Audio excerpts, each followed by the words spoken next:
Hello, बच्चों. Let's read this question. The question says that a cube of 9 centimeter edge is immersed completely in a rectangular vessel containing water. If the dimension of base are 15 centimeter and 12 centimeter, then find the rise in water level in the vessel A. बोलता है एक cube है जिसकी जो as है वो कितने centimetre की है 9 सेंटीमीटर की है। इसे एक रेक्टेंगुलर वेसल में जो पानी से भरी है उसमें इसे डुबो दिया गया। ये देखिए, तो कह रहा है इफ द डायमेंशन जो जो वेसल है रेक्टेंगुलर वेसल उसकी जो डायमेंशन है वो क्या दे रखा है, बेस की डायमेंशन दे रखी है 15 सेंटीमीटर एंड 12 सेंटीमीटर। तो कह रहा है बताओ उसमें जब उसे क्यूब को डुबोया गया तो कितना पानी ऊपर आएगा, हमें ये बता। जब भी कभी किसी भी चीज में डुबोया जाता है तो जो चीज डुबाई जाती है जितना उसका वॉल्यूम होता है उसी के हिसाब से क्या होता है वो पानी अपनी पोजीशन में अप या बाहर निकलता है, अप जाता है या बाहर निकलता है, डिस्प्लेस होता है ये। तो अब उसने हमें दे रखा है, जैसे अगर हम यहाँ पे बात करें ये, तो सबसे पहले उसने हमें क्या दे रखा है, एज ऑफ क्यूब दे रखी है भाई, एज ऑफ क्यूब। ये एज ऑफ क्यूब कितना दे रखी है, एज ऑफ क्यूब दे रखी है कितना 9 सेंटीमीटर दे रखी है। और जो उसने हमें बोल दिया भाई, जो उसने बोल दिया डायमेंशन ऑफ बेस, और जो dimensions of base of rectangular vessel, जो रेक्टेंगुलर वेसल है, रेक्टेंगुलर वेसल की अगर हम लिखेंगे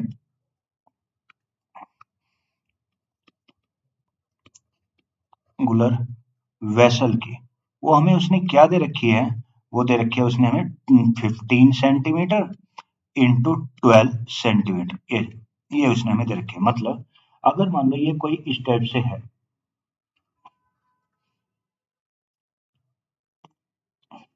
तो अगर मैं इसे बनाऊं तो ये कुछ इस टाइप से वेसल है रेक्टेंगुलर,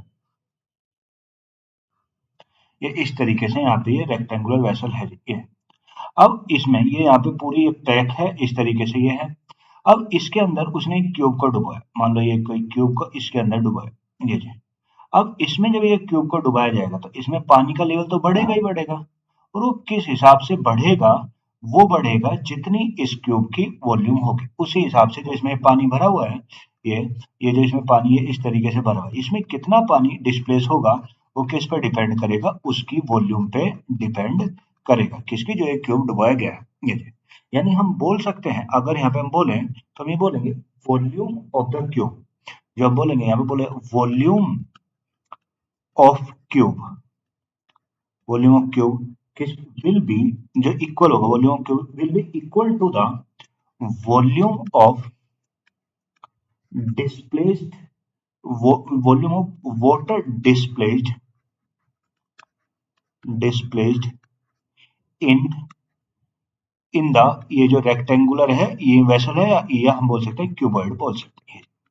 तो ये हमारा होगा। अब जानते हैं हम वॉल्यूम ऑफ क्यूब को जानते हैं, वॉल्यूम ऑफ क्यूब कितना होता है, साइड का क्यूब होता है, यानी ए क्यूब होता है जी। और वॉल्यूम ऑफ क्यूबॉइड कितना होता है, length into breadth into height होती है ये। वॉल्यूम ऑफ क्यूब होता है साइड का क्यूब, और ये होता है वॉल्यूम ऑफ वाटर डिस्प्ले, ये होगा क्यूबॉइड का L into B into H. तो अगर मैं यहाँ पे वैल्यू पुट करूँ, अब देखो यहाँ पे अगर वैल्यू पुट करिए भाई, वॉल्यूम ऑफ जो क्यूब है वो जो साइड ऑफ क्यूब है वो कितने दे रखे, 9 दे रखे। तो अगर मैं यहाँ पे पुट करूँ तो 9 का क्यूब आएगा इधर। तो अब जो ये रेक्टेंगुलर वेसल है इसमें लेंथ पता है, क्योंकि बेस में तो लेंथ और ब्रेथ ही होता है, तो लेंथ पता है। तो लेंथ तो कितनी है भाई, लेंथ तो है उसकी 15, और ब्रेथ कितनी है, ये है।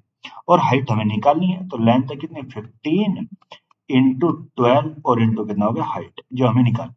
तो अगर मैं यहाँ पे सिंप्लीफाई करूँ तो 9 मुझे कितना होगा, 15 इंटू 12 इंटू कितना एच। तो 3 से कट गया, 3 5 15, 3 3 9, और ये कट गया 3 से कितना 4, तो कितना 81 बाई कितना, अगर मैं लिखूं 81 बाई 20 और किसका, एच के।